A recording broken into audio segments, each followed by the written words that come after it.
Podcast Sukabawa by Gereja Isa Masih Malaer. Baik, selamat siang Sobat Maestro dimanapun Anda berada. Kembali lagi bersama dengan kami di program Podcast Sukabawa.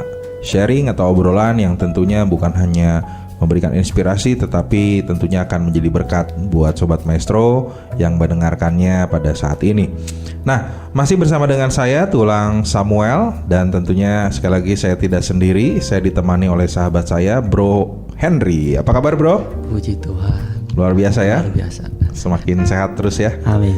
Ya, baik Sobat Maestro, kita kembali akan sharing. Dan barangkali ini menjadi episode terakhir ya, sesi terakhir di pembahasan tokoh Alkitab yaitu Simson. Kita sudah 2 episode membahas kehidupan Simson yang begitu luar biasa ya. Ada banyak hal yang mungkin kita satu sisi kagum kepada Simson ini ya, karena dia pribadi yang dipilih Tuhan, dipersiapkan Tuhan, dan kemudian dia pun dikuasai roh Tuhan. Hidupnya tuh luar biasa lah gitu ya. Tetapi di satu sisi ya, kembali lagi bukan hanya manusia tuh ada kelebihan, tetapi ada kekurangan gitu ya. Ada berbagai kegagalan, ada berbagai hal yang menjadi mistake, kesalahan dilakukan oleh Simson, dan itu kemudian membuat kehancuran demi kehancuran bagi dirinya gitu ya.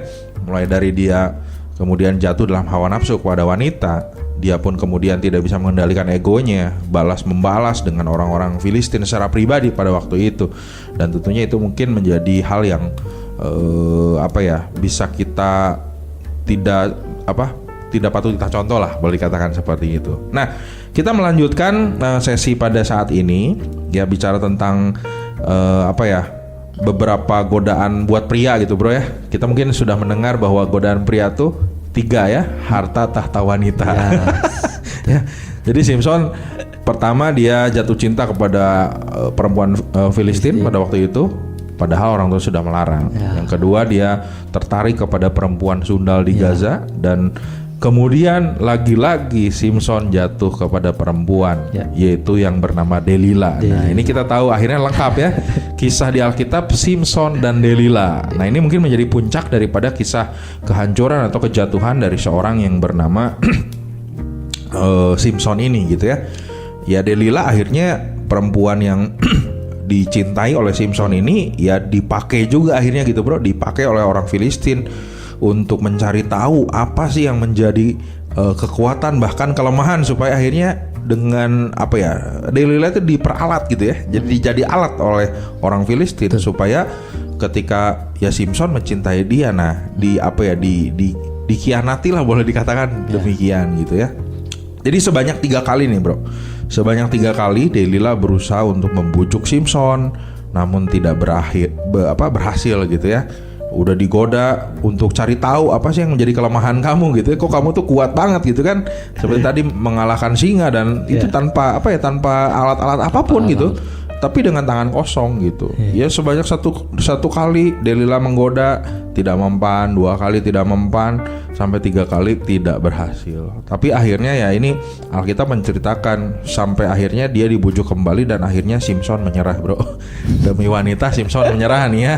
Jadi lemah juga gitu ya. Awal-awalnya kuat mungkin, tapi akhirnya dia menyerah dan kemudian memberitahukan kekuatannya selama ini kepada Delila ya. Itu ada di pasal 16 ayat 17 gitu. Jadi kekuatannya ada di rambutnya gitu bro ya.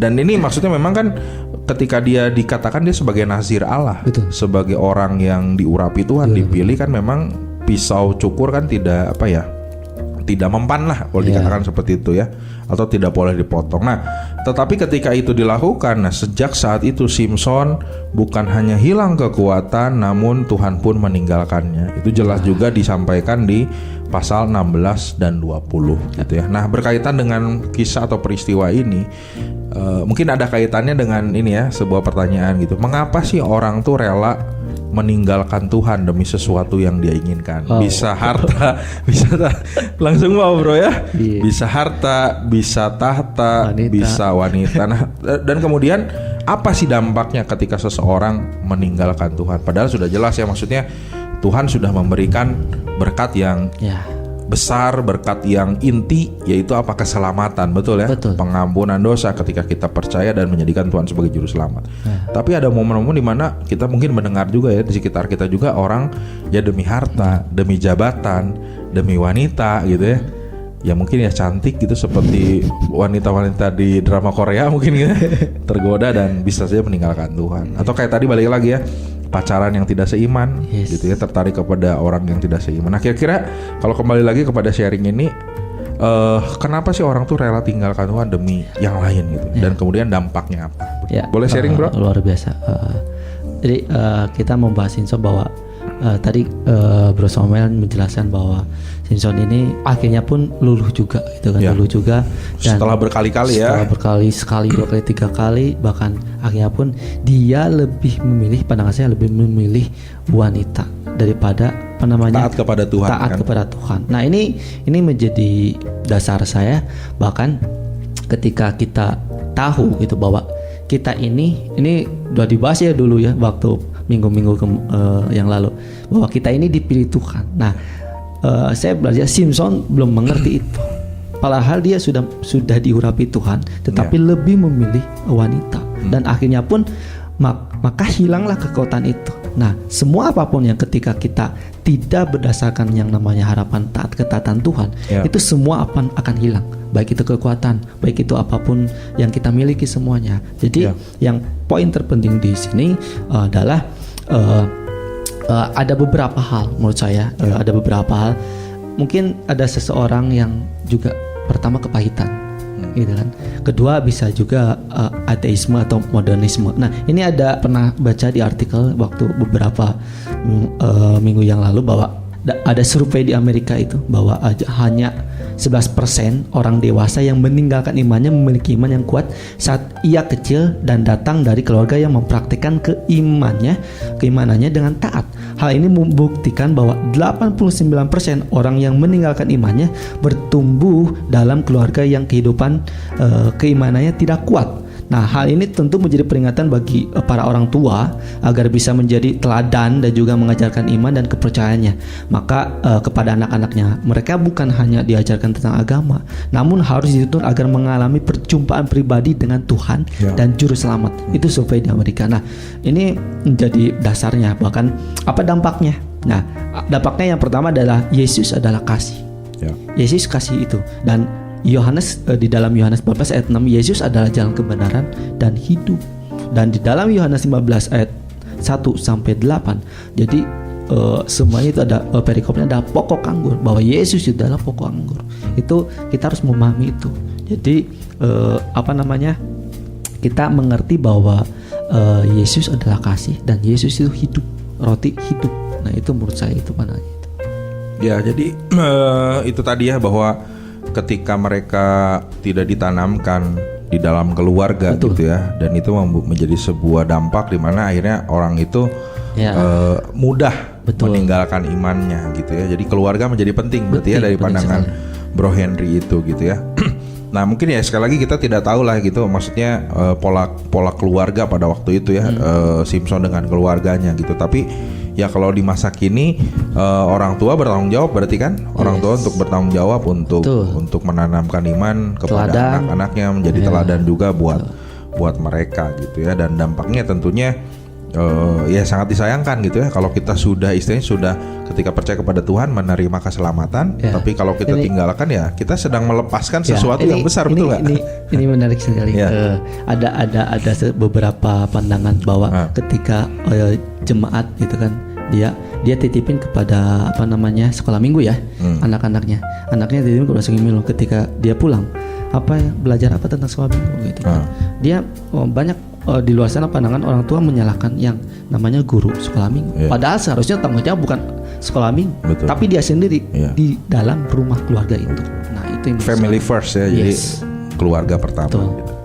Ya tapi menarik gitu ya, akhirnya ya sekali lagi ada kekuatan di dalam diri Simpson, tapi egonya, hawa nafsu terhadap wanita. Nah tentunya sekali lagi butuh kasih karunia gitu ya, butuh kasih karunia untuk mungkin dengan usaha. Ya mungkin kita sekali lagi tidak pernah tahu ya Sobat Maestro sedang bergumul dengan apa gitu ya, apa yang mungkin sedang mengikat, apa yang mungkin sedang berusaha untuk menarik kita dari kasih Tuhan gitu. Bisa kembali lagi ya, bisa harta, bisa status, bisa mungkin wanita atau apapun itu, hobi juga mungkin hari ini bisa ya. Bisa jadi. Membuat kita akhirnya lupa bahwa ini hari Minggu harusnya pergi ke gereja, tapi mungkin kita mancing, kita sepedaan dan lain sebagainya. Bukan tidak boleh, betul ya. Betul. Kita tidak menghakimi sekali lagi, tapi ya jangan sampai kita melupakan apa yang sudah Tuhan berikan yang terbaik dengan kita yang mungkin beribadah dan melakukan banyak hal gitu. Ya. Nah, ini sangat menarik gitu ya.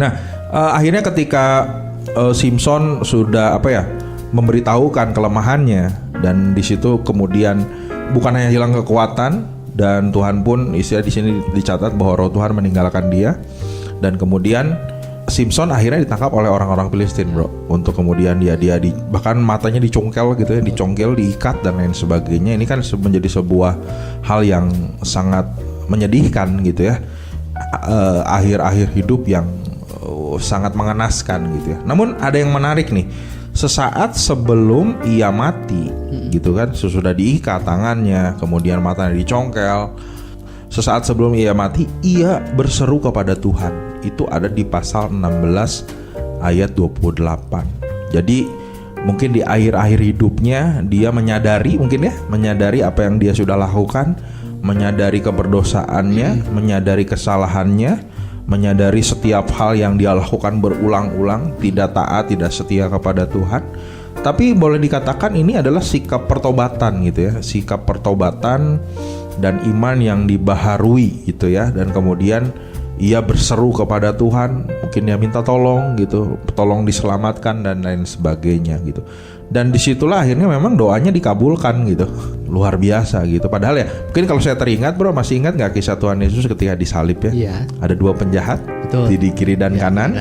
Yang pertama dia menganggap bahwa ya inilah saya gitu. Betul. Dia padahal mah udah mau mati gitu ya, tapi dia tidak mau mengakui dosanya gitu. Tapi yang di sebelah satunya, orang ini berkata kita layak untuk dihukum, tetapi orang ini tidak. Artinya disitulah pertobatan di ujung tanduk. Pertobatan, dan kemudian Tuhan Yesus bilang apa?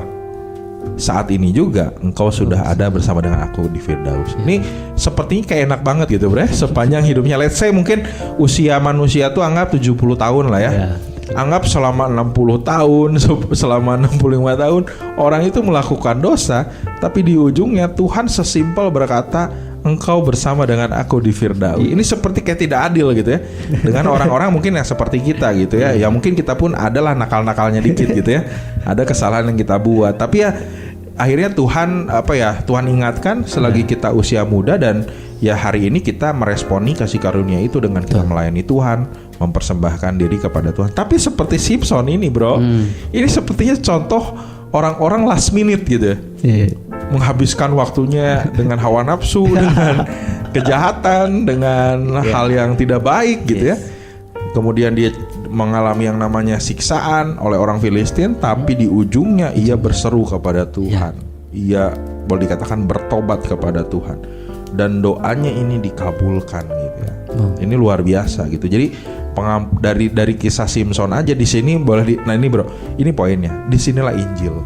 Disinilah Injil bahwa di akhir hidup seseorang, ketika dia menyadari keberdosaannya, ketika dia menyadari kesalahannya, Tuhan sanggup mengampuni, Tuhan sanggup memaafkan, bahkan ada pintu anugerah yang Tuhan bukakan. Seperti halnya yang diberikan kepada penjahat di sebelah Tuhan Yesus di perjanjian lama. Di kisah ini pun Simpson mengalami kasih karunia Tuhan, anugerah pengampunan Tuhan. Nah, tapi pertanyaannya kita coba sharing nih, bro. Mengapa sih orang itu enggan untuk bertobat sedini mungkin gitu? Makanya ada istilah kan, muda foya-foya, tua kaya raya, mati masuk surga. Enak banget. Pengennya kan gitu ya. Nah, kenapa sih orang tuh menurut Bro Henry enggan untuk bertobat sedini mungkin? Padahal kita tahu gitu, ujung dosa itu maut. Nggak ada yang nyaman dengan dosa gitu. Mengapa mereka tuh harus menunggu sampai titik terberat dulu gitu ya? Ya maaf kata, misalkan sampai harus sakit kritis dulu, sampai harus mungkin ditangkap polisi dulu, sampai harus mungkin mengalami hal yang buruk dulu, baru ingat kepada Tuhan. Nah, menurut Bro Henry, mengapa sih orang tuh enggan gitu ya bertobat sedini mungkin? Mengapa harus tunggu sampai harus sekarat dulu nih seperti Simpson? Silakan bro. Wow, luar biasa pertanyaan. Ini menarik buat saya. Betul, banyak di luar sana banyak seseorang bertobat di ujung gitu kan, belum merasakan. Jadi kalau menurut saya adalah seseorang belum bisa bertobat. Ini ada dua hal menurut saya. Yang pertama, apakah dia benar-benar sudah tahu? Ya. Sudah tahu apakah dia ini konsekuensinya ketika dia melakukan hal ini, apakah dia salah atau dosa? Nah, dan yang keduanya adalah apa dia tidak tahu apakah ini dosa. Nah, jadi menurut saya bahwa banyak apalagi zaman sekarang ya, di akhir zaman ini banyak dunia ini semakin tidak kita bisa lihat, tidak tentu gitu. Bahkan kita merasakan COVID kemarin ya, kita merasakan COVID kemarin, kita harus benar-benar bangun hubungan kita dengan Tuhan, karena pertobatan itu sama dengan Firaun waktu itu. Tuhan kasih 10 tulah. Yeah. Dia belum bertobat-tobat tuh. Betul. Sekali tulah, 2 kali tulah, sampai 10 kali baru kalau bahasa saya gitu. Luluh lah gitu. Kalau mungkin gimana nih? Tolong dong keluarin tuh Israel gitu. Keluarin saya kasih ini. Belum karena ini yang saya dapat, berarti Firaun ini merasa dia bisa sendiri. Dengan artinya kekuatannya. Dengan kekuatannya sendiri, dia tidak mengandalkan Tuhan. Ya, berarti saya tarik bahwa orang yang tidak bertobat, bahkan jatuh ke lubang yang sama, dia mengandalkan kekuatannya sendiri. Ya, dia tidak mengandalkan Tuhan. Walaupun sebenarnya dia percaya Yesus, ya, tapi dia mementingkan kekuatan sendiri bahkan di dalam Yeremia 15 itu ayat 5-8 itu jelas berkata bahwa janganlah kamu berharap kepada manusia, tapi berharap kepada Tuhan. Itu. Nah, ini suatu juga buat saya kekuatan, peringatan bahwa kita ini hidup jangan lagi mengandalkan kekuatan diri kita sendiri. Jadi itu luar biasa buat saya. Ya, jadi mungkin ya kalau boleh saya tambahkan juga ya, orang mungkin menganggap bahwa ya besok mungkin saya masih hidup gitu ya. Jadi ya udahlah foya-foya, main-main cewek gitu dan lain sebagainya. Saya masih bisa nih. Saya masih bisa cari uang gitu. Padahal kan tidak ada yang menjamin ya. Nanti malam kita akhirnya mungkin nafas itu berhenti kan, kita pernah tahu. Tapi ya itulah yang terjadi, bahwa kasih karunia Tuhan ada bahkan sampai titik sesaat sebelum Simpson akhirnya meninggal gitu. Nah, oke, menutup sesi ini mungkin satu pertanyaan terakhir nih ya dari saya buat Bro Henry. Kita tahu akhirnya di Ibrani 11 ayat 32 dan 33 Simpson ini dikategorikan sebagai pahlawan iman ya. Padahal kan kisahnya di awal baik, tapi tengah perjalanan sampai sebelum dia mati dia melakukan banyak kejahatan, hidup dan hawa nafsu gitu. Kenapa sih Simpson ini dikategorikan sebagai orang pahlawan iman? Pahlawan iman loh, maksudnya yang mungkin kacamata kita hidupnya harus perfect, tapi justru hidupnya tidak perfect. Nah, kira-kira gimana? Pertama gini, menurut saya. Jadi ketika kita semua orang yang sudah percaya, kita mengenal Yesus Kristus, Tuhan dan Juru Selamat.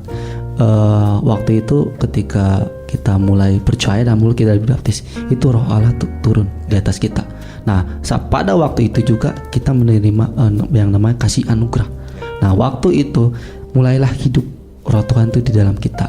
Nah, bedanya apa dengan seorang percaya gitu, dengan orang yang percaya tapi dia berbuat dosa? Harusnya kan tidak berbuat dosa. Nah, ini Simpson menggambarkan bahwa dia juga sebenarnya sudah diberi Tuhan, dia diurapi Tuhan. Betul. Dia sudah menerima kasih karunia Tuhan. Tetapi satu sisi kehidupannya dia masih hidup di dalam daging. Nah, tetapi akhirnya pun endingnya kisah Simpson, dia bertobat. Dan menurut saya luar biasa. Intinya adalah orang yang beriman itu bukan didasarkan pada kesempurnaannya. Ya, tidak pernah salah itu. Tapi bagaimana akhir hidupnya ia dapat tetap mempertahankan iman dan memenuhi destinasinya. Wow, itu luar biasa. Keren. Jadi sebagai konklusi gitu, bahwa tadi Bro Henry sampaikan bahwa orang beriman tuh bukan dilihat dari kesempurnaannya, tidak pernah salah. Tapi jangan juga sampai dengan sengaja terus berbuat salah, ya, hidup di lubang yang sama. Karena pengampunan Tuhan sepertinya kasih Tuhan tuh besar dan kita memanfaatkan itu. Tapi biarlah kita meresponi Betul.